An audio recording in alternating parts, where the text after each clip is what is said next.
Hey, good morning, folks. This is MLive Chief Meteorologist Mark Torregrossa. Morning weather update for you. Three things really to focus on. Today's storm system going pretty much as planned and behaving. We'll look at that. Then cold air coming for the weekend, and with that, a pattern that should set off some very heavy lake effect snow. We won't call it very heavy. I'll call it heavy lake effect snow, 6 inches or more in some places on the west side of the state, and I'll show that to you. And then also, hey, good morning, Kelly Frick.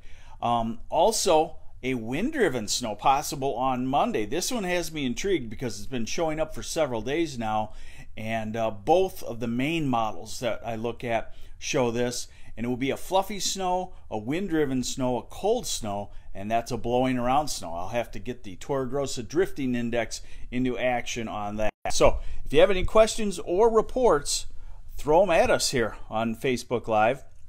And thanks for all the great reports on the Michigan Weather Facebook group that we're heading up, as a lot of folks are reporting what's going on.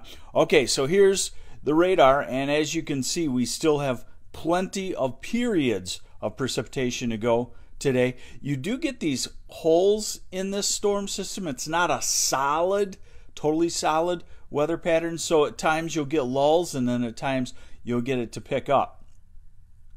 Let's see here. I want to show you this. Let's just go down through some of these and show you what's going on as far as temperatures go. Ann Arbor now up to 35 degrees after about 1/10 to 2/10 of an inch of freezing rain.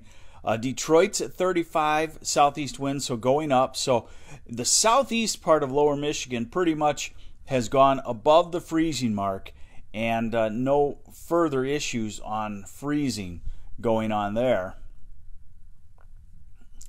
Let's see where we can find the freezing line. Tri-Cities, that's at 32, but Saginaw, the southeast side of Saginaw, Harry Brown Airport at 34. So the freezing line around the Saginaw Midland Bay City area at some point. Grand Rapids now 33, light rain. Look at Marshall at 37. Mount Pleasant 27. So the warmer air is coming in, and it will be changing the icy mixture over to rain in many spots for the southern half of the lower peninsula. Canceled the winter weather advisory by the Weather Service because of the warmer temperatures now, but still winter weather advisory in effect through mid-morning in many of these sections. Winter storm warning in the north, that's all snow, and northern lower Traverse City through the Houghton Lake area in the northeast, you're under a winter weather advisory for snow. Little mixture of sleet and freezing rain in there. How much snow left to fall? That's what we'll look at here. Hey, and good morning, folks. That's hard to say. Thanks for joining me. This is MLive Chief Meteorologist Mark Torregrossa. We do this every morning for you about 8:30 or so. So make sure you hit the share button for us and let others know that they can get a live update, an interactive update. I try to answer your questions too if possible. Let's get back to it and show you what is going on. Total additional snowfall for today, okay? Additional snowfall. Start with the Saginaw area, about an inch, and into the thumb, an inch or so. Grand Rapids, you're probably done with any additional snowfall, and then you go northward, and let's call it an additional 1 to 3 inches of snow across all of the northern half of lower Michigan, eastern part of the UP. So it really shows that although we've had ice overnight, things are going to improve dramatically and are improving dramatically in the southern part of the state. Here is the radar forecast. Let's go to noon. Okay, and here's your rain to snow line. Here's Saginaw, so it's up around Midland through Mount Pleasant, north of Grand Rapids. So southern half of lower really should have roads improving quite quickly, especially if they plow things off. David Alexander, yeah, I'm getting to Monday here in just a moment. We're covering today first. Northern lower, that's all snow. And as we go through the afternoon, let's go to 3 in the afternoon. Still, you see that rain snow line. This is rain in the south, spotty and ending. The snow in the north, and that's coming to an end. And let's go into 6 o'clock this evening. Basically, it's all done, and then some snow to the north. And this one, As the storm moves onto these, typically we turn colder. This will happen with this one also. In the evening hours, we'll see the temperatures in southern lower go from above freezing down to freezing down into the upper 20s. Not a drastic fall. Could be some road freeze up, but you'll have several hours of dry weather before that. I've found that that typically doesn't make a real widespread problem with the roads, but it can still make a spot here or there freeze up. So you got to use a little bit of caution, but not be too fearful. All right, main thing here is temperatures, because that dictates what kind of weather you're going to have at your house. Let's go to noon. 35 Saginaw, 34 Grand Rapids, upper 30s to 40s southeast lower. So you're not going to have any problems there. Rita, we're getting to the next snow here in just a moment, covering today. So up to the north, Traverse City northward stays all below freezing.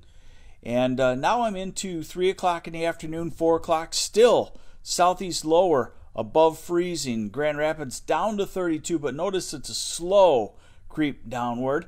And as we get into the evening hours, this is now 9 o'clock, then we start to dip below freezing in the southeast and go lower than that into the 20s. Okay, so we'll watch for this evening to be somewhat of a freeze up, but not something that I think is a real big deal. Okay, so what's the big deal? The weather going forward is flat out wintry. I would call it almost on the severe side of winter for Michigan. We're going to have a real cold shot of air coming up this weekend and a wind pattern configuration that's good for heavy lake effect snow in some spots. Show that to you in just a moment. And then our first Alberta clipper comes on Monday, and it looks like a fairly potent one. So here we go. Teresa Hosey, how much for Beaverton and Gladwin area? An additional 1 to 3 inches today. There's your storm system moving off. Okay. Now here is a low pressure trough. When you see the isobars kinked like this, it's acting like low pressure, and that really activates the lake effect. This is Thursday night, and then here we go into a pattern by Friday morning that says lake effect across Michigan, the UP, the snow belts, maybe some breaking off into southeast lower. Point being is it's probably areas of 3 to 6 inches of snow on Friday and quite a bit of wind along with Arctic air too. We go into Friday night. Here's Saturday morning, breaking down a little bit because there's a little weather system traveling to our south, kind of ruins the wind flow for lake effect. And then here it comes again on Sunday, lake effect. But notice this. This is something that's been advertised by our weather data. And hey, good morning, Emily Bingham. And here it comes. So this is Monday morning. Low pressure center down here in Chicago. This is wind, this is cold, this is fluffy snow that blows around a lot. This is midday Monday, Monday afternoon, Monday night, and in comes the cold again. So what I'm looking at is Monday, southern half of lower is in a Alberta clipper, wind-driven snow. Now, this is one of those things where people want to ask, how much snow? Well, first off, it's too early to pinpoint how much. This typical type of pattern is a 3 to 6 or 4 to 8 inch snowstorm across Michigan. But the deal is it's a fluffy snow that's blown on a 20-mile-an-hour wind, so you can have bare pavement and you can have a foot drift. So it's not so much the amount of snow that's coming on Monday, it's the fact that it's a solid snow everywhere and that it blows around a lot and causes low visibilities. The plows come by, and it's not just a one-time type plow. Half hour later, sometimes the roads are drifted across again. Will Ann Arbor get good snow? Yes, Ann Arbor would be right in it. Because remember, when you have the low pressure center down in northern Ohio, then the heaviest snow comes in the southern half of lower Michigan. Again, pretty far out, but we'll just keep watching on it. And I want to address something. Felix Siam says these models are always wrong. He doesn't watch them anymore. Actually, no. The models Meteorology, me, the weather service, everybody, been nailing pretty much all winter long. The modelers are always secretly tweaking all the models, European and the US GFS model, and this year they're about 50 miles off at 4 and 5 days out. Can't argue with that. So I guess the days of, oh wow, that must be a great job, 50% wrong, that's long in the past, and now it's about 95%. Boy, we wish that medicine could predict what's happening with your body just about as accurate as weather could. Okay, so there you have it. Today we have a snow in the north, improving conditions in the south. Just let it warm up a little. Roads should be a-okay for today. Watch for a tiny freeze up overnight tonight as things get colder. Watch for much colder air by the time we get to the weekend. Heavy lake effect in places, wind-driven lake effect. East side of the state will just be cold. And then watch for that snow system on Monday. I'll keep you updated on that. The snow system on Monday, someone asked just what time. It looks like it would be Sunday night, Monday morning. So there we go. That's your update. Thanks for joining me on the MLive Morning Weather Update. Hopefully you enjoyed it. Hopefully you got some info. Hopefully you got your questions answered. And we'll do it again tomorrow. Bye-bye. This is MLive Chief Meteorologist Mark Torregrossa.